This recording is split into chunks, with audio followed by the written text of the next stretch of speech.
Hello friends, bonding ബിറ്റ്സിലേക്ക് എല്ലാവർക്കും സ്വാഗതം. ഇന്ന് നമ്മൾ എന്ത് സെറ്റ് ചെയ്യുമെന്ന് ആലോചിച്ചപ്പോഴാണ് 2 കവർ ഓറിയോ കിട്ടിയത്. അപ്പോൾ ഞാൻ കരുതി കപ്പ് കേക്ക് സെറ്റ് ചെയ്യാമെന്ന്. ഓറിയോയുടെ കപ്പ് കേക്ക് ഒരുപാട് വൈറലാണല്ലോ, അപ്പോൾ അത് സെറ്റ് ചെയ്യാമെന്ന് കരുതി. അങ്ങനെ ഞാൻ ഓറിയോ എല്ലാം പൊടിച്ചെടുത്തുകൊണ്ട് വന്നു.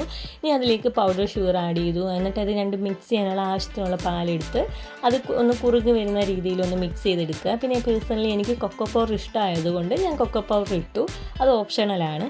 പിന്നെ ബേക്കിംഗ് പൗഡർ, ബേക്കിംഗ് സോഡ ഇതെല്ലാം ആവശ്യത്തിന് മിക്സ് ചെയ്ത് നന്നായിട്ടൊന്ന് ഇളക്കിയെടുക്കുക. എന്നിട്ട് അതിലേക്ക് ഡയറി മിൽക്ക് ആഡ് ചെയ്യാമെന്ന് ഞാൻ കരുതി. അതിൻ്റെ ടേസ്റ്റ് എങ്ങനെയുണ്ടെന്ന് അറിയാൻ വേണ്ടിയിട്ടാണ് ഞാൻ ഡയറി മിൽക്ക് കൂടെ ആഡ് ചെയ്യുന്നത്. അപ്പോൾ ഞാനൊരു മോൾഡിലേക്ക് ഈ നമ്മൾ മിക്സ് ചെയ്ത് എടുത്ത് വെച്ചിട്ട് അതിലേക്ക് ഡയറി മിൽക്ക് ഇട്ടു. പിന്നെ ബാലൻസ് വന്നത് അതിൻ്റെ മണ്ടയ്ക്കൂടെ ഒഴിച്ച് ഒന്ന് ആവിയിൽ വേവിച്ചെടുക്കാമെന്ന് കരുതി.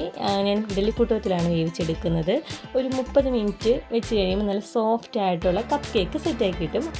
അപ്പോൾ എല്ലാവരും ഒന്ന് ട്രൈ ചെയ്ത് നോക്കുക. അടുത്ത വീഡിയോ കാണുന്നിടം വരെ ബൈ ബൈ.